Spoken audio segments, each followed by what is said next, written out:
დღემშვიდობის დღეს ერთ-ერთ საინტერესო წიგნს წარმოგიდგენთ. მოსკოვი პეტუშკი, აკრძალული წიგნის თაროს მორიგი წიგნია, მალე დავასრულებ ამ სერიის ყველა წიგნი მექნება წაკითხული, რაც მოიპოვება ბიბლიოთეკაში. ვენედიქტ ეროფეევი.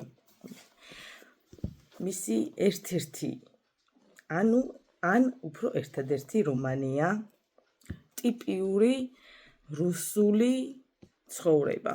დალევა, ბარდაგი, ხმაური, სიბინძურე, მათი ჩვეულებრივი ყოფა, სადაც მათი კომფორტის ზონაა ეს. ისინი თავს ცუდად გრძნობენ წესრიგში და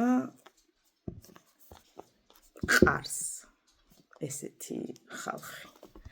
მოსკოვი პეტუშკი შეიძლება ითქვას ავტორის ერთადერთი ნაწარმოებია, რომელმაც ვენედიქტ ეროფეევი მე-20 საუკუნის რუსული ლიტერატურის ერთ-ერთ გამორჩეულ სახედ აქცია.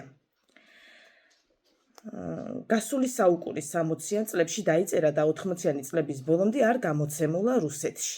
საბჭოთა სისტემისა და ზოგადად რუსული ყოფის სარკასტულად იმ დროისათვის ზედმეტად მძაფრ გროტესკულ ფერებში დახატვისა და ტექსტში ბიბლიური მოტივების უხვად გამოყენების გამო საბჭოთა ცენზურამ წიგნი აკრძალა. რომანი პირველად ისრაელში 1973 წელს, ხოლო შემდგომ პარიზში 1977 წელს გამოიცა.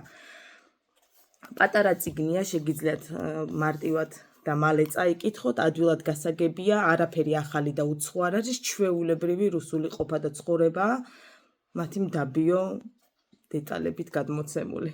აუცილებლად წაიკითხეთ.